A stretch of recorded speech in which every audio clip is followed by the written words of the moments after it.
tanah itu bukan sekedar media tumbuh, tetapi juga menjadi jantung dari kehidupan tanaman. Nah, di dalam tanah itu tersimpan dinamika yang sangat kompleks, yang dimana tempatnya bertemu fisika, kimia, dan biologi yang mendukung pertumbuhan dan produktivitas tanaman dalam dunia pertanian yang semakin intensif. Nah, penting bagi kita untuk memahami bagaimana kesuburan tanah dapat dijaga, bahkan juga ditingkatkan ke level lebih atas untuk mendukung ketahanan pangan dan keseimbangan lingkungan. Tanah juga itu menyimpan unsur hara, zat-zat kimia yang penting yang dibutuhkan tanaman. Unsur-unsur ini tidak dapat begitu saja hadirnya. Nah, jadi mereka berasal dari proses yang sangat alami, seperti pelapukan bahan organik atau aktivitas mikroorganisme, atau juga sehingga hasil pemupukan manusia. Nah, namun tidak semua hasilnya itu mengandung unsur tersedia dalam jumlah yang cukup. Nah, aktivitas pertanian yang terus-menerus dapat menyebabkan unsur-unsur penting ini hilang, terbawa panen, tererosisi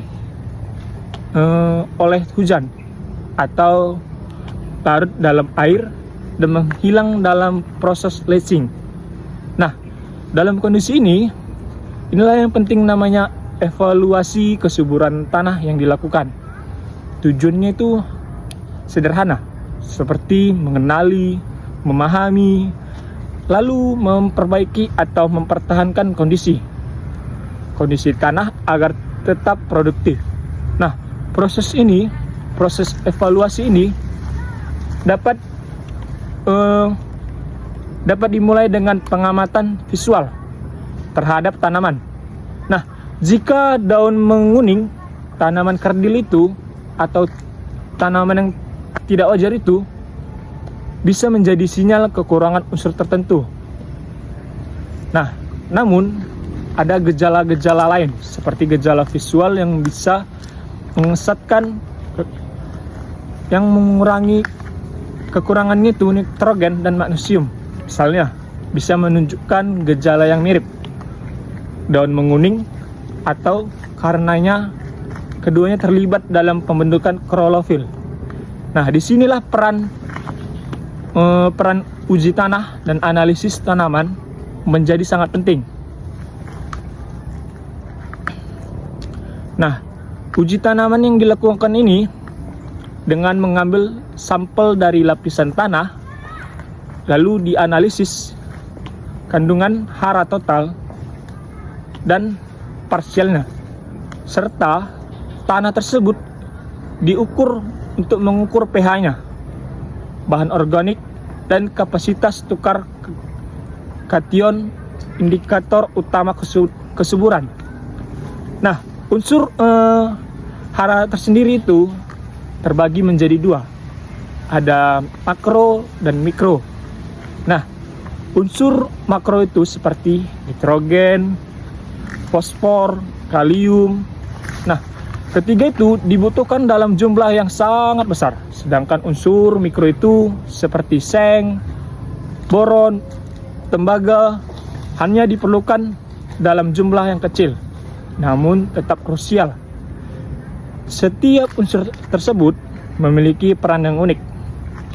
Nitrogen penting untuk pembentukan protein dan klorofil, di mana kekurangannya saja dapat membuat daun menguning dan pertumbuhan itu lambat dan terganggu. Yang kedua ada fosfor, di mana dia berperan dalam pembentukan akar dan buah. Nah, kekurangan itu sulit dikenali karena gejala yang samar.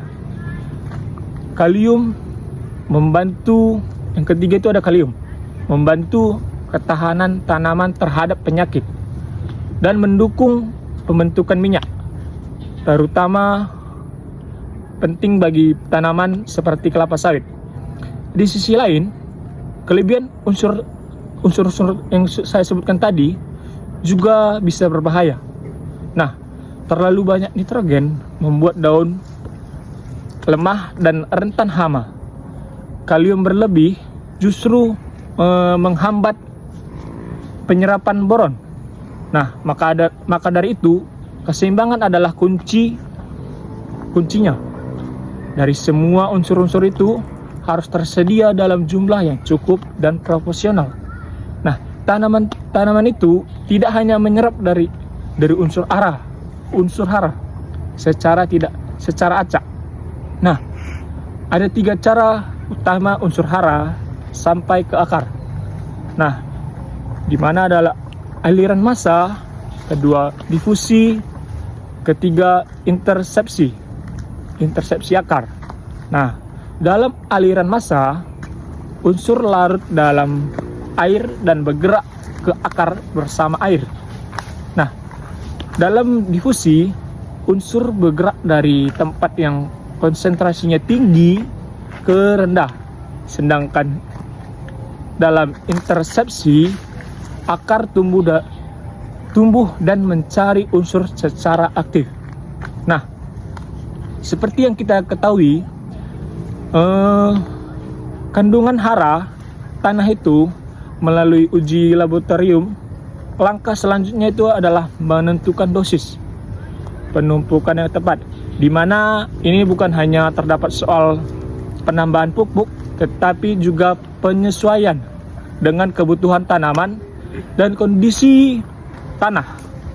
Contohnya itu seperti kandungan nitrogen hanya mencapai atau mencukupi 60% kebutuhan. Nah, makanya itu sisa darinya itu ditambahkan dalam bentuk pupuk, baik itu urea atau ZA, dengan dosis yang sudah dihitung dengan presisi. Nah, namun demikian tersebut tidak semua permasalahan dapat diselesaikan dengan pupuk. Nah, dalam banyaknya kasus, keasaman tanah atau ketidakseimbangannya ion dalam tanah bisa membuat pupuk tidak efektif. Oleh karena itu, pengolahan tanah harus menyeluruh, tidak hanya pemupukan, tetapi juga dalam perbaikan struktur tanah, pengendalian erosi, dan konservasi bahan organik. Kesuburan tanah bukan yang bersifat tetap, dan ia juga dinamis dan terus berubah sesuai dengan pengolahan dan interaksi lingkungan. Nah, oleh karena itu, evaluasi pemantauan berkala sangat diperlukan agar tanah tersebut tetap menjadi media yang hidup, yang produktif bagi tanaman. Bukan hanya tempat berpijak, tapi juga tanah yang subur adalah tanah yang fondasi petani yang berkelanjutan. Nah, ia juga menyimpan kehidupan mikroba, mengatur siklus air, dan juga menyediakan nutrisi penting bagi tanah. Dalam era modern ini, kita sebagai petani harus memahami dan menjaga kesuburan tanah adalah tugas kita, bukan hanya sebagai petani saja, untuk semuanya. Kita juga harus menjaga bumi untuk masa yang datang dan masa yang kedepannya. Oke, sekian dari video yang saya buat. Terima kasih atas apanya. Salam, selamat siang.